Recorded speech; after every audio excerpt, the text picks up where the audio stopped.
Mom's like a child.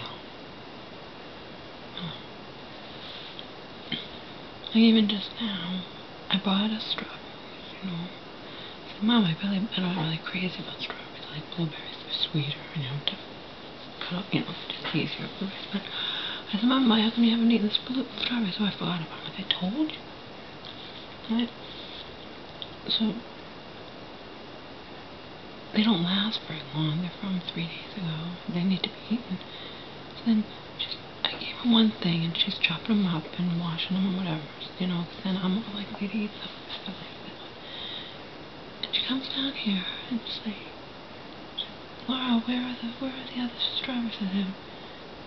I said, they're in there. I can't find them. She always says that. I said, Mom, what did I tell you about? You know that they're in there. You have to look for them. She wanted me to do it. I refused. Had I been in the kitchen, I would have huffed and puffed and would have found them. But, you know, she's got to learn. And then it took her that. I said, did you find them? Yeah, I found them. And because I go, well, I'll give her a hint. They're on the second shelf. I found them. She just didn't want to look for them. She'll say, I can't find something. She won't even move around a few things in the fridge. That's frustrating. Anyway, so my much younger than me cousin, who does handiwork, whatever, he says to me yesterday, because the doorknob in the bathroom has been broken, okay, and it locks, but it's just you can't twist it, and it's driving me crazy, and it comes off, and then my mom thinks she fixes it, and she makes it worse, and then I've got angry. This is when I got here like 3 months ago. My cousin says something to me I didn't really expect. He goes, because he's gonna do everything. He's gonna do the closet doors. He's gonna, you know, fix little things, fix the bathroom, toilet, pool thing, just hold the toilet, whatever. He goes to me yesterday.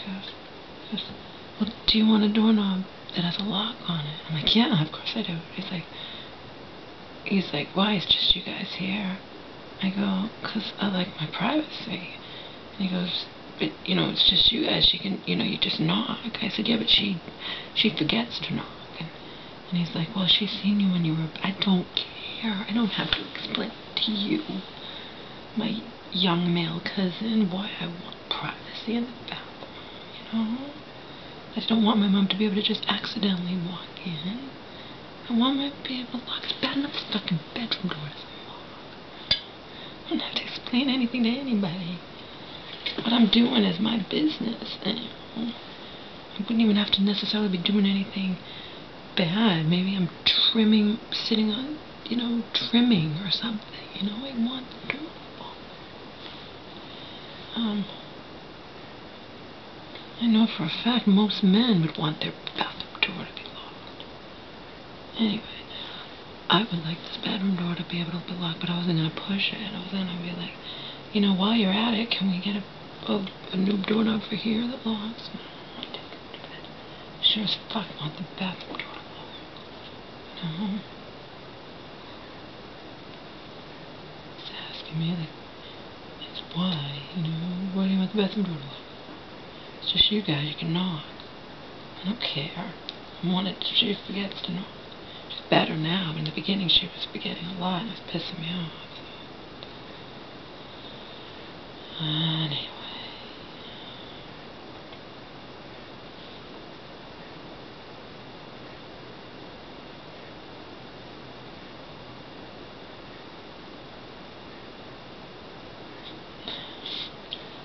I told Mom, I told you about her, but she'd walk in on you in the bathroom by accident, and then she'd be like, well, you should have locked the door. I said, but why didn't you knock? You know, we all live here. Why didn't you? I forgot to lock the door, you know. I might be in a hurry, forget. I might have to go to the bathroom really bad. And she blamed me. She's like, well,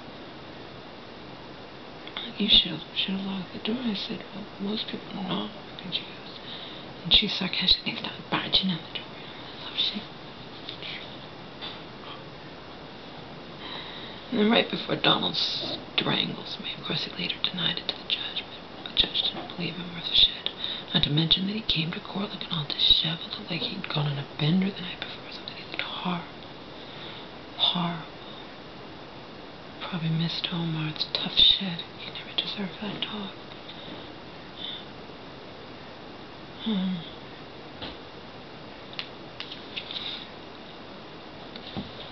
Right before Hope watched her son strangle me, reach down, his 280 pounds. I'm sitting on the couch. Reached down, wrapped both hands around my throat, squeezed, and said, "Leave now." And then he stopped. I wouldn't have been able to stop him. I looked into his eyes and like, oh, here we go, all over again. How lovely. This is what my life's turned into, a total fucking nightmare, just because I love my dog. And have the nerve to get upset that they never take him to the vets, and she feeds him too much chicken and roast, way too much. I'd watch how much she fed. It was ridiculous. And just because he didn't get obese like most pugs, what that meant in her eyes, it was fine to do, but his weight was creeping up slowly, you know. But to her eyes, she compared it to fat pugs, and I was that, and anyway, right before she watched him strangle me, sat there and watched him and said absolutely nothing because she was furious with me, you know? And I'm just shit in that household. It never was anything but shit. Didn't matter, I was paying half the expenses, more than half, actually. Donald always conveniently had spent his disability money, you know, part of it, and conveniently made sure that I don't have enough of the rent to cover, you know, of course. He did it with me, and then Mommy took over and he did it with her, and I watched it when I was staying there for free. I watched it, and I watched her get more and more upset because she was getting less work, and she had less work, and she'd always say to me, "He's a waste of a man, he's a bum, why can't he go out and work?" But whatever. She watched him strangle me. She didn't say Donald, she didn't say Donald, no, she said what you doing. She watched him, and I looked into his eyes. I saw the rage and the hatred, whatever. If he had wanted to not stop strangling me, his mom would have just watched him strangle me. Would have been nothing I could do. She didn't scream, she didn't say a word. But right before that, she was saying all this stuff like, "I always knew you didn't like me." How about you liking me, Hope? Friendship's supposed to be a two-way street, you know? You don't respect me worth shit. If I can't even say the smallest things to you, can't even, you know, in regards to the dog, in regards to ridiculous, sick household.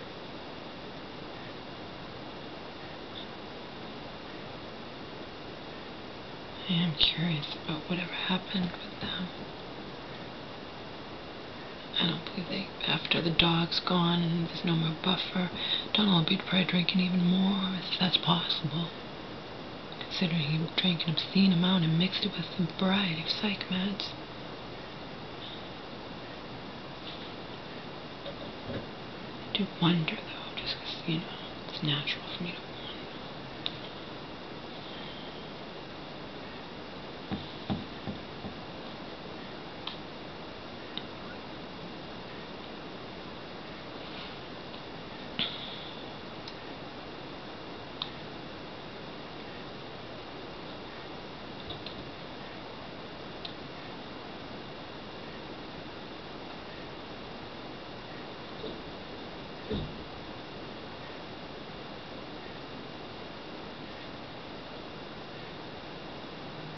And once again turned into a nightmare. And it was about to get much, much worse. Much worse. I already know from the other video. I was about to enter hell. 7 friggin' days of hell.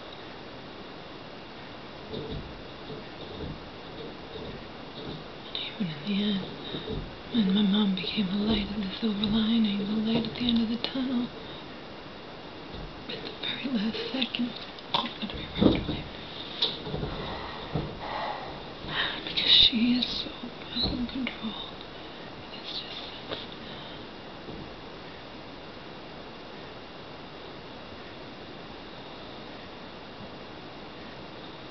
very end. I already had the fight. She was all taken care of. I had arranged to pick up home. I'd already had the flight. I was coming here, and it was all whipped away from me. I knew something was going to happen. I knew I couldn't count on her. That's why I'm not going to get my hopes up now about finally getting through to her. I can't, because she's controlled and she's afraid, and all the family has to say, her sisters have to say is boo, and they twist her mind around, and what are you going to do?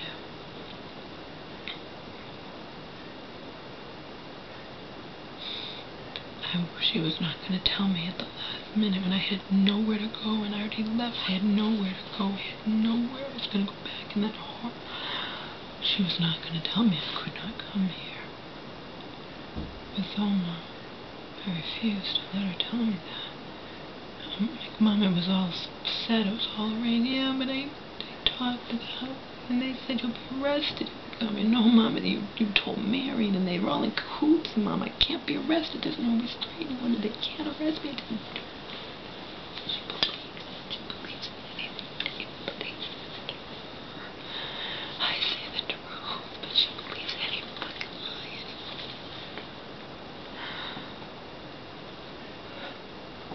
I knew I was on the flight with my baby with Omar, a 5-hour flight. I knew something was going to happen. She had wanted me to call her right before I was leaving, and had I done that, she would have told me, don't come. Would have told me, don't come. And I couldn't get through to her, and there was nothing I could do. There was no way I was going to do that. Where did I have to go? I'd rather show up here with Omar and then deal with it, I already had the flight. It was all arranged. There was no fucking way I was not going to. So I didn't call them when I got to the airport. Why didn't you call me? I was going to tell you not to come.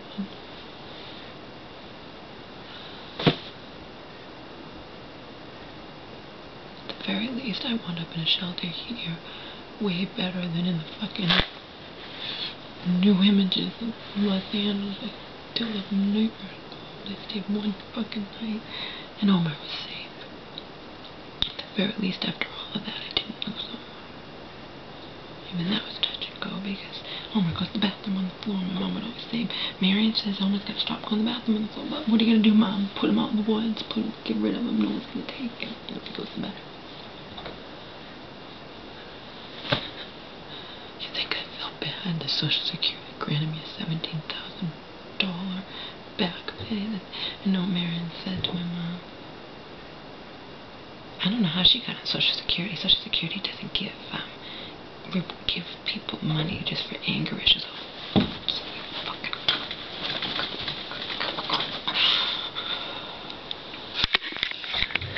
Can we just forget we were ever mean to each other?